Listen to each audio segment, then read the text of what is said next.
વડોદરાના બીલ ગામે પોલીસે પિકઅપ વાનને ઝડપી દારૂની બોટલ ભરેલા 14 બોક્સ કબજે કર્યા। પોલીસ વાનના માલિકની અટકાયત કરી ડ્રાઈવરને વોન્ટેડ જાહેર કર્યો।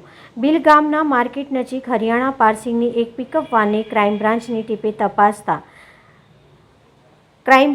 ટીમે તપાસતા અંદરથી 14 બોક્સ મળી આવ્યા હતા, જે ખોલતા દારૂની જુદી જુદી બ્રાન્ડની કુલ ₹8.74 લાખની કિંમતના 444 નંગ બોટલ મળી આવી હતી। પોલીસે વાન પાસે ઉભેલા વાન માલિક રામપાલ શ્રીચંદ સાગવાન ઘાસના જિલ્લો ચરૂ રાજસ્થાનની અટકાયત કરી પૂછપરછ કરતા ડ્રાઈવર સંજયકુમાર જાટ સિક્કર રાજસ્થાન વાન લાવ્યો હોવાની અને વડોદરામાં કોઈને ફોન કર્યા પછી માલની ડિલિવરી આપવાની હોવાની વિગતો ખુલી હતી, જેથી પોલીસે ડ્રાઈવરને વોન્ટેડ જાહેર કરી પિકઅપ વાન, મોબાઈલ અને દારૂનો જથ્થો મળી કુલ ₹14 લાખ ઉપરાંતનો મુદ્દામાલ કબજે કર્યો હતો।